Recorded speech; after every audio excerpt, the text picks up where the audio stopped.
Concevoir un logo, c'est pas facile, surtout pour une grande marque. Les créateurs de logos doivent faire vraiment attention, parce que même la moindre erreur peut ternir le nom de l'entreprise qu'ils représentent. Mais même les designers les plus prudents peuvent faire des erreurs vraiment courantes. Comme vous allez le voir, voilà 10 logos célèbres avec des énormes erreurs. Numéro 10, Wikipédia. Le logo de Wikipédia est ingénieux. C'est un globe incomplet composé de pièces de puzzle avec des lettres et des caractères différents, représentant l'idée d'une encyclopédie gratuite qui permet aux utilisateurs du monde entier d'ajouter ou de modifier librement le contenu. Même s'il a l'air inventif, il n'est pas parfait et certaines personnes attentives ont trouvé une erreur plutôt discrète. Plus précisément, ce caractère chinois ne représente pas la syllabe oui, comme un trait mineur lui donne en fait une signification totalement différente.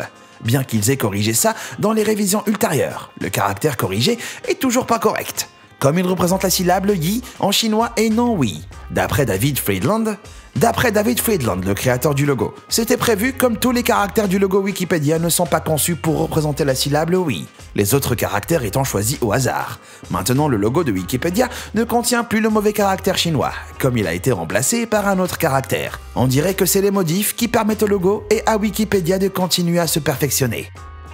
Numéro 9, la Maison Blanche. Comme c'est la résidence officielle du président sortant des États-Unis, on pourrait croire que le logo qui l'accompagne représente avec précision le bâtiment emblématique. Eh ben non.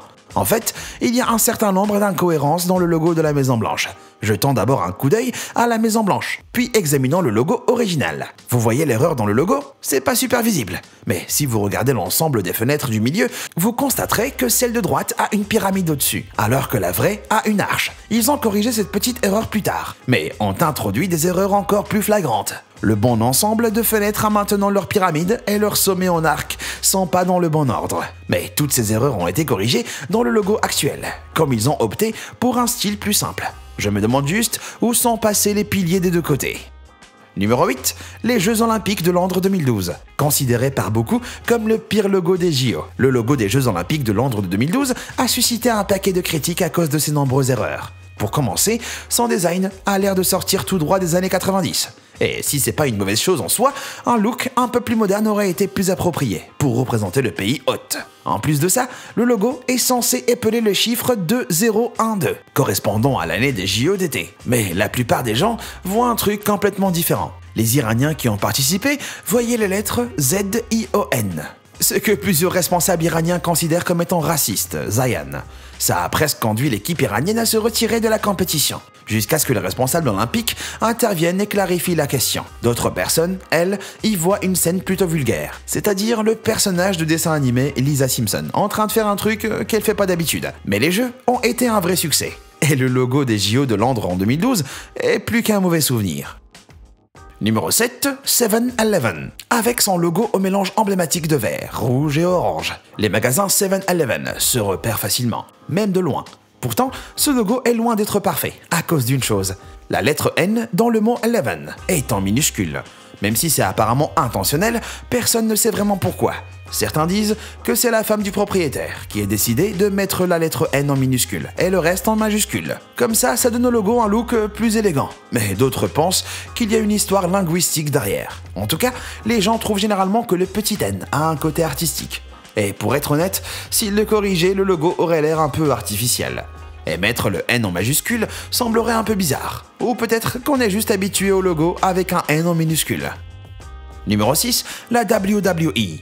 La WWE, abréviation de World Wrestling Entertainment, quand ils ont changé leur ancien nom de World Wrestling Federation ou WWF. Jusqu'à maintenant, en tout cas, le nouveau logo de la WWE a un look plus épuré et élégant, sans le côté gribouillé.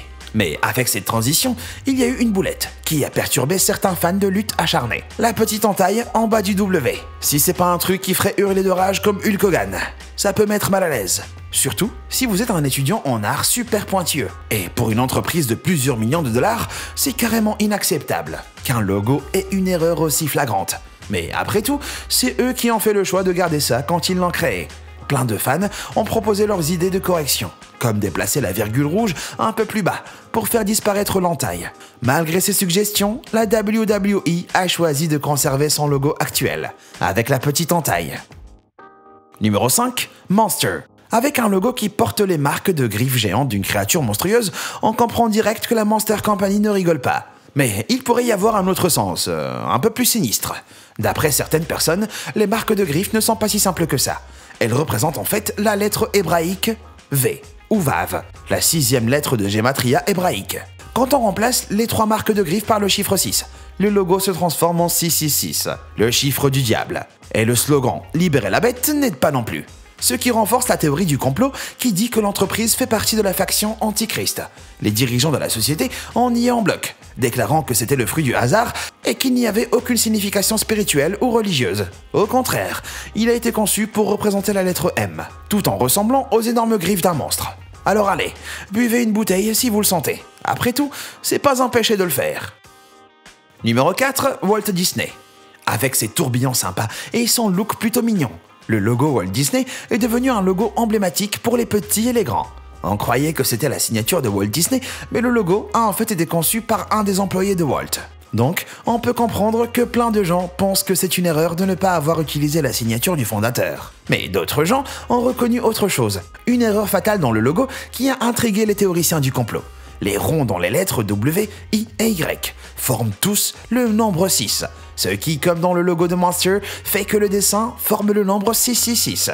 Et les incidents mystérieux qui ont eu lieu dans les parcs Disneyland du monde entier alimentent davantage les théories. Des messages subliminaux dans les films Disney à la rumeur selon laquelle Walt Disney était antisémite.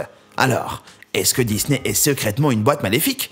Personne ne le sait vraiment. Espérons juste que le cratère sur Mercure, qui ressemble à Mickey Mouse, ne soit pas leur repère secret. Numéro 3, Nintendo Switch. Nintendo est surtout connu pour ses consoles de jeux modernes et ses personnages adorables. Quand la Nintendo Switch a été annoncée en 2016, elle a reçu des retours vraiment bons partout dans le monde, alors que la plupart des gens étaient ravis d'en acheter une. Certaines personnes ont remarqué un autre truc, le logo non symétrique de la Switch. Ça peut être dur à voir du premier coup, mais quand on regarde avec un visualisateur d'image, on voit bien que c'est vraiment pas symétrique.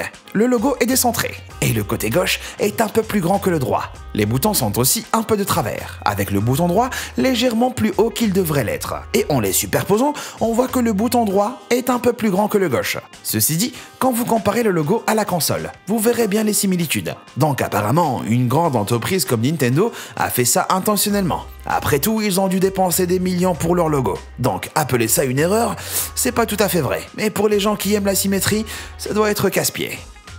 Numéro 2, Pepsi. Le globe rouge, blanc et bleu de la Pepsi Company est sans aucun doute un des logos les plus reconnaissables au monde. Mais contrairement à son rival Coca-Cola, le logo de Pepsi a subi des changements radicaux. Dans la dernière mise à jour, l'équilibre asymétrique des vagues rouges et bleues a été abandonné. Et sur le logo actuel, la vague rouge couvre plus de surface que la bleue.